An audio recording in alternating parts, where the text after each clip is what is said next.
ఈ సినిమా గురించి కంటే ఫిలిం ఇండస్ట్రీ గురించి రెండు విషయాలు గురుగారు ఎదురుగానే ప్రెస్కి చెప్తారనుకుంటున్నాం. ఈవేళ చిన్న సినిమా బతకట్లేదు అనేది అందరికీ తెలిసిన విషయమే. కానీ ఒక దాసనారాయణరావు గారు లాంటి వ్యక్తి ఒక సినిమా గురించి ఒక రెండు మాటలు మాట్లాడితే దానివల్ల ఎంత ఎఫెక్ట్ ఉంటుందో ఈ మధ్య చాలా సినిమాలు చూడడం జరిగింది. ఆ ఉద్దేశంతో ఈ సినిమా ఓ మంచి సినిమా మిత్రులు గిరి గారు, రాజ్ కందుకూరి గారు నిర్మిస్తే దాన్ని సినిమా చూసి బాగుందని నేను కొనడం జరిగింది. ఆ విధంగా ఈ సినిమాని నేను ఆయన కాంప్లెక్స్ మనిషి కాబట్టి అయ్యా మీరు వచ్చి ఈ సినిమా గురించి బ్లెస్ చేయాలని అడిగితే ఆయన పెద్ద మనసుతో అంగీకరించారు. అందుకు మరొకసారి ఆయనకి ధన్యవాదాలు తెలియజేస్తున్నా. అలాగే ఇంతమంది పెద్దలు వచ్చి ఒక చిన్న సినిమాని ఆశీర్వదిస్తే ఒక వ్యక్తి నోట్లోంచి ఒక మాట వస్తే ఆ మాటకి ఎంతో అంత మంచి జరుగుద్ది. ఒక పెళ్ళికి 10 మంది పెద్దలతో అక్షతలు ఇస్తాం, ఎందుకంటే ఆ కుటుంబం సంసారం బాగుండాలని. అలాగా ఈ చిన్న సినిమాని ఇంతమంది ఆశీర్వదిస్తే ఈ సినిమా సక్సెస్ అవుద్దని ఇంకొకసారి ఆశతో వీళ్ళందరినీ ఇక్కడ పిలవడం జరిగింది. కిషన్ ఈ సినిమా దర్శకుడు ఎవరైతే ఉన్నారో అతి చిన్న వయసులో దర్శకత్వము, రైటింగు, మ్యూజిక్ దాదాపు అన్ని శాఖల్ని స్పృశించి తన ప్రత్యేకతని, తన ప్రతిభని నిరూపించుకోవడం కోసం మన ముందుకి మాంజా అనే సినిమాతో వస్తున్నాడు. కాబట్టి డెఫినెట్గా గిన్నిస్ రికార్డ్ బుక్ హోల్డర్ అయిన గురుగారు అతి చిన్న వయసులో దర్శకుడైన కిషన్ని దీవించడానికి వచ్చినందుకు నిజంగా కూడా సంతోషంగా ఉంది. అన్న రామ్ సత్యనారాయణ గారు దాదాపుగా ఈరోజు ప్రతి చిన్న సినిమాకి ఒక పెద్ద దిక్కులా నిలిచినటువంటి సోదరులు రామ్ సత్యనారాయణ గారు ప్రతి వారం దాదాపుగా సినిమాల్ని రిలీజ్ చేస్తూ మరి థియేటర్స్ దొరకనటువంటి టాక్ ఉన్నటువంటి సందర్భంలో ప్రతి సినిమాకు దాదాపు ఇప్పుడే తను చెప్పడం జరిగింది 60 థియేటర్ల వరకు మరి ఆంధ్రప్రదేశ్లో, మరి అదేవిధంగా ఈ యొక్క నైజాం ప్రాంతంలో కూడా సినిమా థియేటర్లు మరి సుమారుగా ప్రతి వారం ఆల్టర్నేట్ వీక్లో తన యొక్క సినిమా ఉంటుంది. మరి ప్రతి సినిమా పర్సెంటేజ్ విధానంలో ఆ ఎగ్జిబిటర్స్ని, డిస్ట్రిబ్యూటర్స్ని నమ్మించి వారిని ఒప్పించి మరి సినిమా రిలీజ్ చేస్తూ ప్రతి ఒక్కరికి సినిమా తీసిన నిర్మాతకి ఏ నిర్మాత అయినప్పటికీ మరి ఆ ఉన్నటువంటి యూనిట్ సభ్యులందరికీ కూడా నా యొక్క సినిమా థియేటర్లో రావాలి, సినిమా రిలీజ్ కావాలి, అప్పుడే నేను చేసినటువంటి క్రియేటివిటీ ఏంటి, మరి తీసినటువంటి సినిమా ఏంటనేది ప్రతి ఒక్కరి కళ ఉంటుంది. మరి ఆ కళలన్నీ కూడా నిజాలు చేస్తున్నటువంటి రామ్ సత్యనారాయణకి మరొకసారి శుభావందనాలు తెలియజేస్తూ, గత చాలా కాలంగా డబ్బింగ్ సినిమాల ఆడియో ఫంక్షన్కి కానీ మరొక ఫంక్షన్కి కానీ ఆడియోకి కానీ మరొక దానికి కానీ డబ్బింగ్ సినిమాలకి దూరంగా ఉన్నాను. డబ్బింగ్ సినిమాల మీద కోపం కాదు, డబ్బింగ్ సినిమాల ప్రభావం తెలుగు సినిమా మీద చాలా ఎక్కువగా పడి చిన్న సినిమాల స్థానాన్ని డబ్బింగ్ సినిమాలు ఆక్రమించి చిన్న సినిమాలకి స్క్రీన్స్ లేని పరిస్థితి ఏర్పడుతుంది. ఇప్పుడు ఒక్క సినిమా డబ్బింగ్ సక్సెస్ అయ్యేసరికి రెగ్యులర్గా సినిమాలు తీసే నిర్మాతలు కూడా చెన్నై వెళ్ళి కూర్చొని అక్కడ కొబ్బరికాయ కొట్టిన ప్రతి సినిమాకి అడ్వాన్స్ ఇచ్చి ఆ సినిమాని విపరీతమైన పబ్లిసిటీ చేసి రిలీజ్ చేసే పరిస్థితిలో ఉన్నారు. యాక్చువల్గా ఆలోచిస్తే మన సూపర్ స్టార్స్ మహేష్ బాబు, పవన్ కళ్యాణ్ లాంటి హీరోకి, మహేష్ బాబు లాంటి హీరోకి,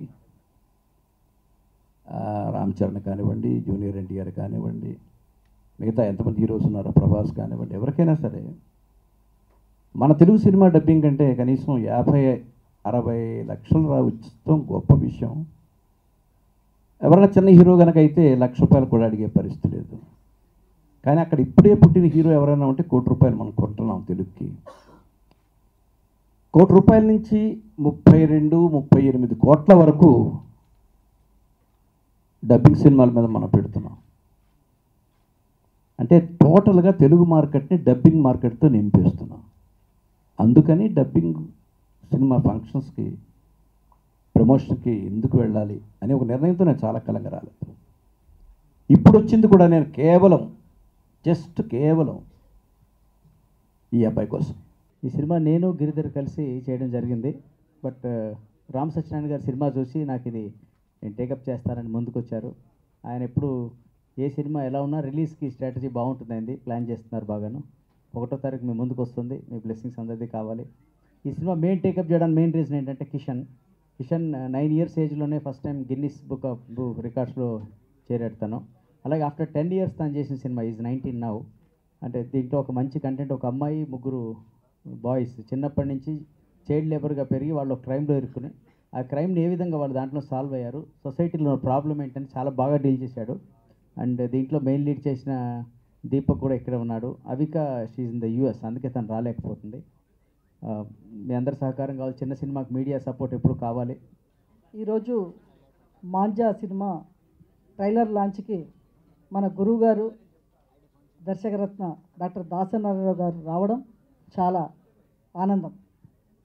ఈ మాంజా సినిమాకి సక్సెస్ ఏంటంటే పెళ్లి చూపులతో హిట్ కొట్టి ప్రజెంట్గా రాజకందుకూరి గారు ఈ సినిమాని సమర్పించడం, తుమ్మలపల్లి రామ్ సత్య గారు వరుస చిత్రాలతో హిట్లు కొడుతూ సినిమాని ఎలా ప్రమోట్ చేయాలి, సినిమాని ప్రేక్షకుల దగ్గరికి ఎలా తీసుకెళ్లాలనే ఒక నిర్మాత, ఇద్దరు కాంబినేషన్, మరి గిరిధర్ గారు, మరి వీళ్ళందరూ కలిసి ఎవిక గౌర్ అమ్మాయి ఆల్రెడీ చిన్నారి చైల్డ్ ఆర్టిస్ట్గానే కోట్లాది అభిమానులతో ఆ అమ్మాయి మంచి పేరు తెచ్చుకుంది.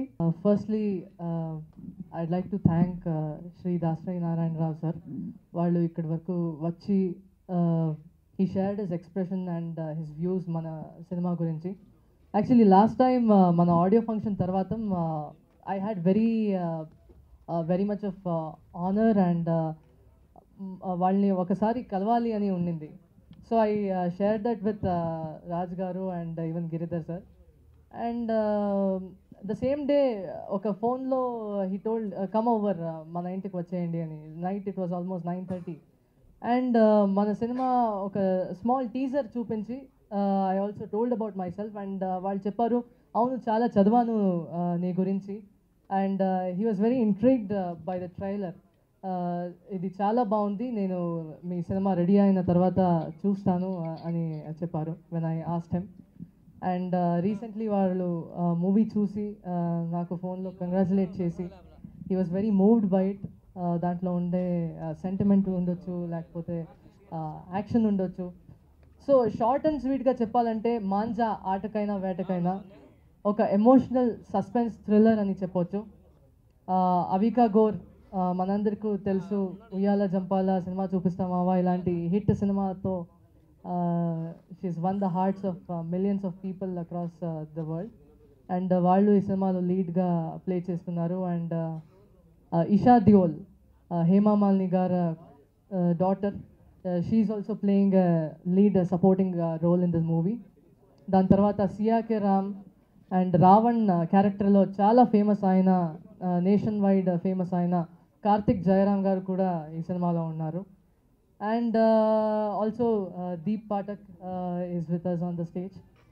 సో ఒక the background of the movie is 3 కుర్రాళ్ళు తర్వాత ఒక అమ్మాయి, how they are provoked by a police officer. ఈ సమాజంలో చాలామంది ఉన్నారు who are there to find faults and వాళ్ళకి సరి ఏది తప్పేది అని చూసే ఒక నెసెసిటీ లేదు, but they want to just go and provoke them and make them commit a crime. So అలాంటి ఒక సిచ్యువేషన్లో they get tangled in a situation like that.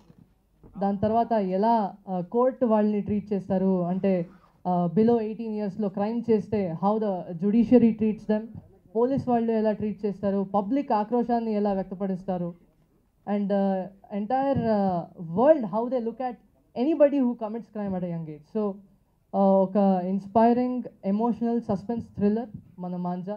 మీరందరూ చూడాలి అని నేను రిక్వెస్ట్ చేసుకుంటున్నాను.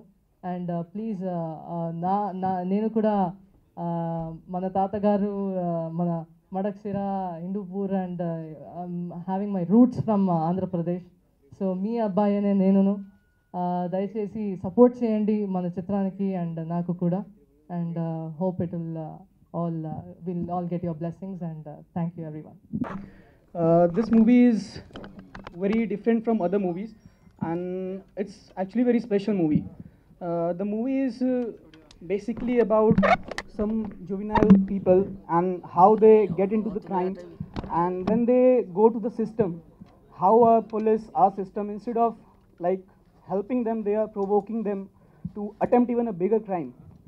And the first time when I heard about the script of the movie, I was like very tense, because the character I am playing in this movie is like very different the way I am in real life. ఇవాళ నిజంగా అనుకోకుండానే జరిగింది. మనందరికీ తెలుసు రామ్ సత్యనారాయణ గారు అంటే ఇప్పుడు he's a happening producer of twin స్టేట్స్కి, ఇటు తెలంగాణ కానీ అటు ఏపీ కానీ మంచి మంచి సినిమాలు ఆయనకి ఎక్కడ దొరుకుతాయో తెలీదు. కన్నడం అంటారు, మలయాళం అంటారు, తమిళ్ అంటారు. మంచి సినిమాలు అంటే ప్రతి ఒక్కటి డబ్బింగ్ చేయడం కాదు, మంచి సినిమాలు తీసుకొని దాన్ని ఇప్పుడు గిరిధర్ గారు కానీ రాజు గారు ఆయన వాళ్ళిద్దరికి ఉన్న ఒక మంచి ఇండస్ట్రీ అంటే సినిమాల మీద ఉన్న అభిరుచితో మంచి సినిమాని మాంజా, నేను ఎప్పుడు అనుకున్నాను ఏం మాంజా మంచి టైటిల్ ఉంది, తర్వాత ఏమో ఆ ముగ్గురు కుర్రాళ్ళు బందీలుగా ఉండడం చూసి ఓకే మస్ట్ బి డెఫినెట్గా ఒక మెసేజ్ ఓరియంటెడ్ అని అనుకున్నాను. అట్లాగే అంటే నేను ఇక్కడికి వచ్చేంత వరకు తెలియదు, జనరల్గా న్యూస్ పేపర్ కానీ మాకు వాట్సాప్లోని వచ్చే మెసేజెస్ కానీ పోస్టర్స్ కానీ చూసి నేను అలా అనుకున్నాను.